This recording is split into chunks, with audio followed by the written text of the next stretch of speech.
Buen día, ¿cómo están? Un gusto saludarlos. Muy bien. ¿Cuáles son las primeras sensaciones después de la aprobación y el análisis que hace de la votación? Bueno, en nuestro caso, nosotros desde el Bloque Innovación Federal acompañamos el DNU para autorizar al gobierno a que la firma de este nuevo entendimiento porque entendemos que es clave para que el gobierno pueda seguir adelante con su plan económico. Hay vencimientos próximos del anterior entendimiento que data del año 2022 con el Fondo Monetario, que obviamente si se tuviera que hacer frente con los recursos corrientes significaría un esfuerzo fiscal muy grande, o en el caso de que tuviéramos acceso a los mercados voluntarios de deuda, igual se accederían a condiciones mucho más gravosas que las que otorga el propio fondo. Entonces, desde ese punto de vista es necesario, y el otro destino que se le va a dar a los fondos que eventualmente se obtengan con el acuerdo, tiene que ver con sanear el activo del Banco Central, ¿no? Con cancelar esa letra intransferible para poder darle más robustez, más fortaleza, más poder de fuego al Banco Central y consolidar la política cambiaria, que hoy por hoy viene siendo uno de los puntos flacos del plan económico, con lo cual es un acuerdo básicamente para reprogramar deuda. Ujú. Y para consolidar el plan económico, el gobierno emitió un DNU y entendíamos que había que acompañar para darle gobernabilidad al gobierno nacional. ¿Qué cambia entonces, diputado, del anterior plan a esto que se ha votado ahora? Bueno, eventualmente, la verdad es que todavía no se sabe Falta el el detalle. monto, pero eventualmente van a haber fondos frescos que van a servir para cancelar esta letra intransferible de la que tanto se ha hablado, que no es ni más ni menos que deuda que el gobierno nacional o el Tesoro tiene con el Banco Central.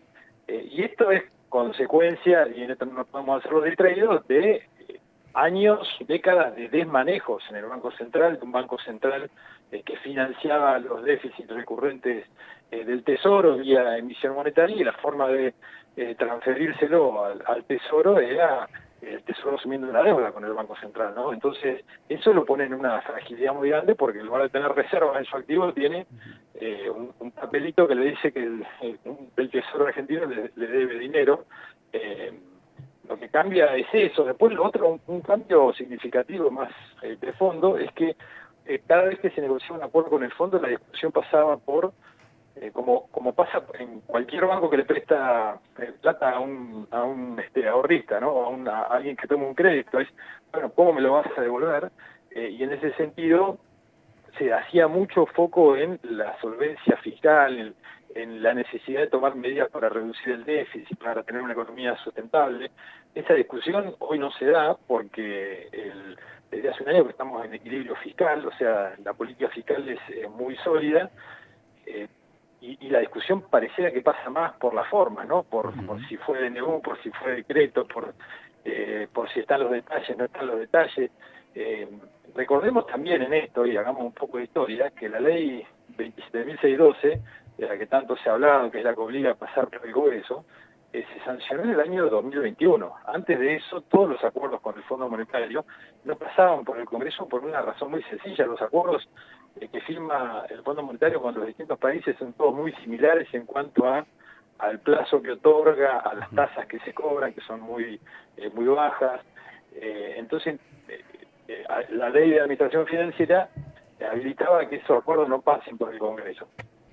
Y en el 2021 se sancionó esta ley que obligaba, y acá hay que repasar también, ayer el diputado Jean Castillo hizo una muy buena reflexión sobre esto. Sí. Recordemos la interna que había en el gobierno anterior, donde la vicepresidenta quería controlar al presidente. Entonces, mediante la sanción de esta ley, obligó a que cualquier entendimiento que firmara Alberto Fernández tuviera que pasar por el Congreso. Y de hecho, cuando se firmó en el 2022 el acuerdo que alcanzó Guzmán, gran parte del kirchnerismo votó en contra, o sea, en contra de su propio gobierno.